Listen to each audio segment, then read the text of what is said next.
Ayatollah Ali Khamenei, hardline cleric, which really does sound like a Diablo class and build, passes away at 86. And I mean, technically speaking, that is a correct description. He was a pretty hardline cleric, it is true, but even so, this really gives me some strong Washington Post vibes. Remember when they referred to the recently killed leader of ISIS as an austere religious scholar?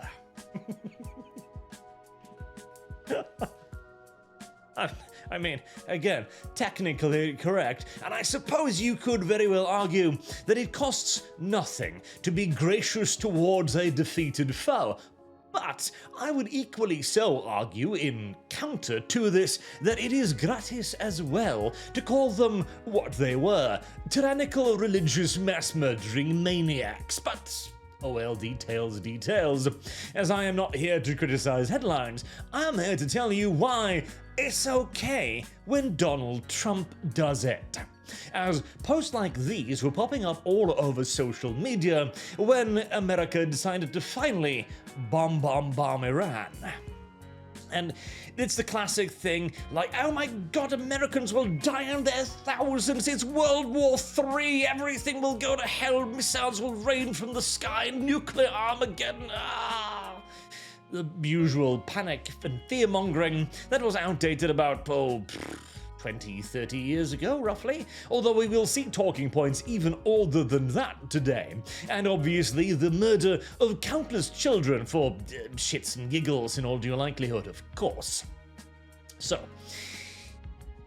first and foremost, why is it okay when Trump does it? Point number one.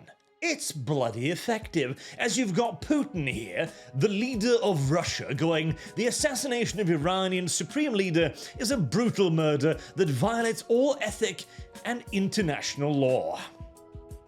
That's very high praise coming from a man that has habitually attempted to violate all ethical and international laws for the near entirety of his reign, who is right now, in fact, in the middle of doing all of that for, what's it been now, 4 years in Ukraine? Not just against the Ukrainians, but against his own military as well, and the piece de resistance, the best possible part of this, the one post that really makes you understand just how unfathomably effective this round of strikes has been, is Iran itself calling on the United Nations to hold an emergency meeting. Please, UN, make the Americans stop bullying us.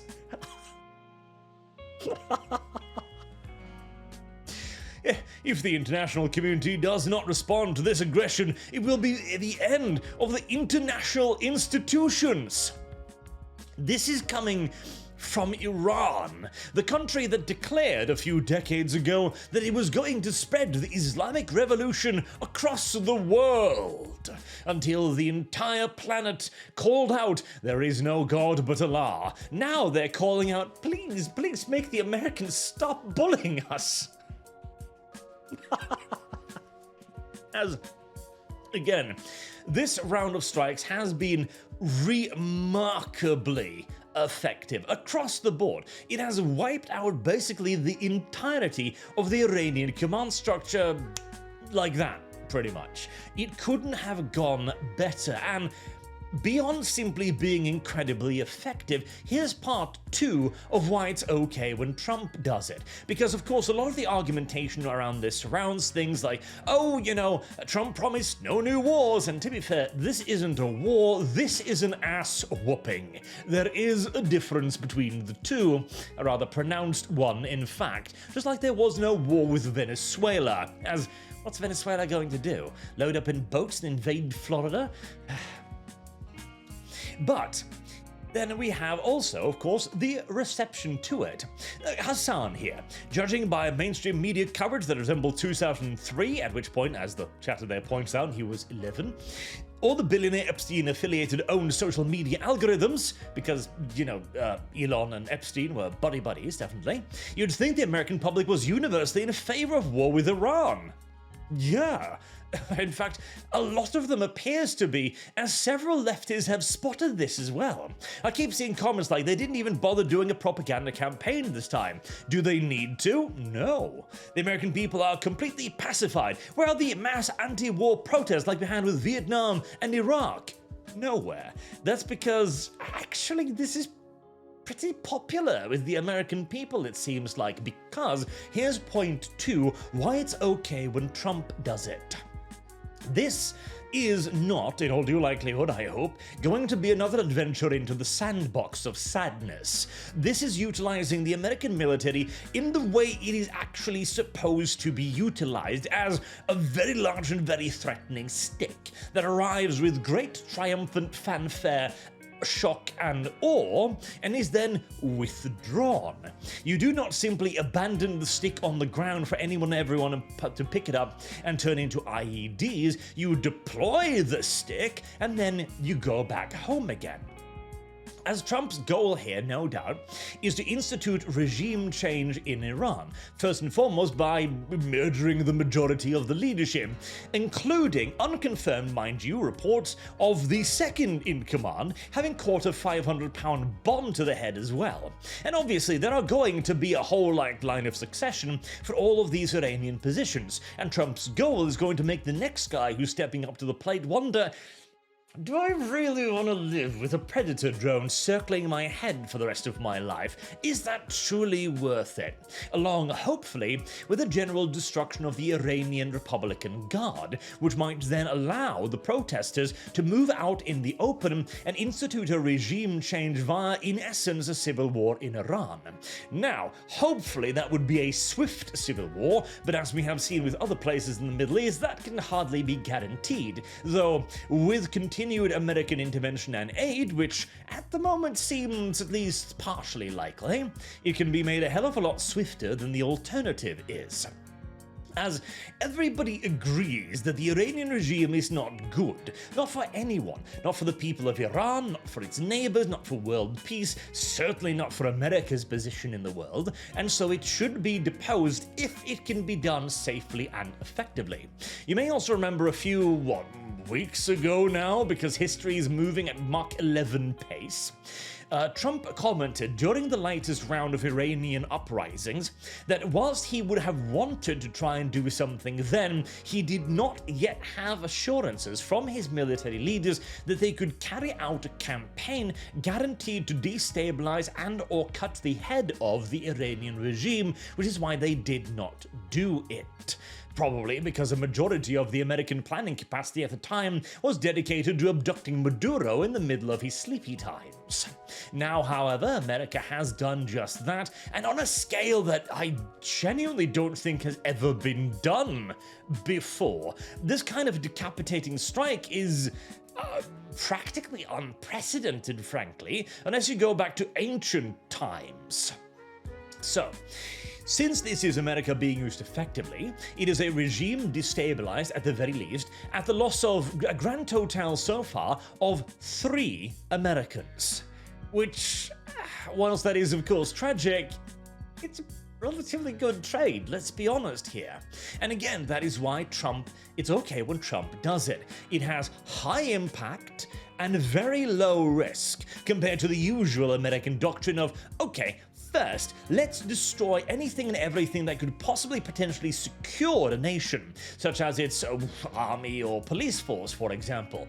Then, we will move in and manually replace all of those stabilizing agents whilst we try to continue to convince the civilization of goat-herding savages who live literally in the 1400s that liberal democracy is the way forward. So, as soon as we've, educated them for another 10, 20, 30 odd years and deprogrammed them out of religion and Islam in general and their way of life, elevated their living standards and basically built a whole new country, which, as it turns out, is really fucking hard. Really hard. Instead, what Trump is doing is simply go in, hit it, and get on out again with a minimum of collateral damage and or casualties. Now, there was the school, apparently, that was struck on an Iranian army base. Now, that one's a little bit interesting because on the one hand, the entirety of the US Navy and Air Force's arsenal is literally designed specifically to have an error radius of like 10 meters. It is weaponry designed quite explicitly to be deployed against enemies that like using human shields, as was the case here, as this school, allegedly, was on an Iranian Republican Guard base. Literally, the soldiers holding up their children going, "You can't bomb this." Now, maybe the Americans missed, simply. Maybe the Israelis missed. Or maybe some piece of Iranian ordnance that's sent up to intercept something also missed. Who even knows? But this is also, at the very least, simply just casualties of the conflict. And whilst tragic, yet again, compared to the alternative, as I do wonder, well, how does the Iranian regime treat girls? Wonder if Islam has some weird rules around that. Somehow I feel as if you actually manage to destabilize the regime and get rid of it, there will be a better future for a far larger majority, really. And thirdly, why it's okay when Trump does it, it's because retards like these will rehash 30-year-old arguments believing they still hold some sort of weight. No. America is not doing this for oil. They are not doing it for Shell, Chevron, or BNP. First and foremost, because war doesn't really help with oil prices anymore. Now that we are moving more and more towards renewable alternatives, oil prices work a little bit differently. And you can in fact see this in the reaction of the OPEC countries, who have now announced that they will increase their own production of oil. Why would they do this? Well, because oil is about to get scarcer on the global level. As global oil becomes scarcer, the price of oil rises. But you don't want the price of oil to rise. It destabilizes economies, and it actually screws over the oil companies almost as much as everybody else, as now nobody can actually afford their oil anymore, pushing yet further green alternatives. Nor, obviously, do they want the price of oil to fall too low. And so OPEC will increase the production rates of oil so as to bring the scarcity back down again to settle the value of oil at roughly the point where it was previously. So no, they're not doing this for oil. And he's not doing it for Epstein either, you absolute morons. Jesus Christ, come on. And even Big Hummus, I really don't think so.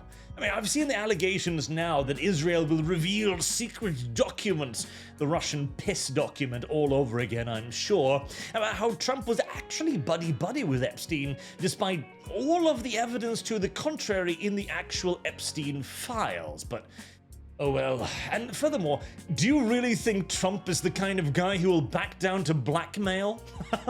Really? Genuinely? You think Israel will watch him kidnap a South American dictator in the middle of the fucking night from his own capital? And this after he bombed the shit out of the Iranian nuclear program and think to themselves, yes, this is a man that responds well to being threatened. Hey. No. If you want an actually global geopolitical strategic reason for why this is happening, one, I genuinely do believe it is because Trump wished he could have done it during the latest round of uprisings, and he is actually probably doing this in what he perceives to be the best interest of the Iranian people. I genuinely do believe that. And secondly, there is a wonderful little side effect from all of this. With Venezuela destabilized and their oil production a bit up in the air, that is one of China's many global suppliers of oil taken out. And try to guess real quick who Iran's primary customer is when it comes to their export of their various liquid natural resources and gases. Yes. See, China finds itself right now in a position where, seeing as Taiwan is beginning to receive Western arms shipments again, being allowed to buy more modern fighter planes and main battle tanks, China knows that it needs to act quite swiftly before an invasion becomes quite literally hopeless. It is already difficult beyond belief for them to take Taiwan, which is a heavily militarized island with an enormous air force considering its size and relative potential. If it gets suitably reinforced by mass-produced modern Western airplanes and tanks, it will turn a near-impossible task into a literally impossible one, meaning that China has to act soon or never at all. Well, what do you think might be one of the first things that China will want to amass before it has to act? Oh, maybe a strategic reserve of certain valuable strategic resources upon which the entirety of their war machine relies? And suddenly, all of those connections are being severed one by one, to the point where now Russia is pretty much the only other major delivery provided to China that can't be cut off with a phone call from Washington. See, I don't think Trump is actually anywhere near as crazy or as retarded as many people claim him to be, and these are pretty obvious strategic benefits that anyone in his military command staff could have informed him of to yet first bolster his resolve to strike Iran in order to try and liberate the Iranian people. As again, I point out here, what is Trump's biggest, most defining feature? Beyond the orange part of his skin, I suppose, or his hair, his ego. The man wants to be remembered.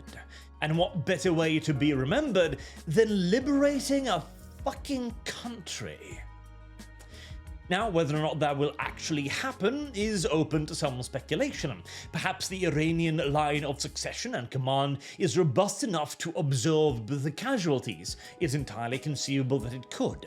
Perhaps the Iranian people will simply choose to not rise up again, fearing further repercussions, along the lines of what happened to them the last time they tried. Perhaps they will not be willing to risk it again without explicit guarantees from the US, or maybe indeed that the Iranian regime is replaced by an even more hardline and aggressive one. Entirely possible. It might even be that the country now simply devolves in another 10-year-long civil war that will claim unfathomable quantities of human life.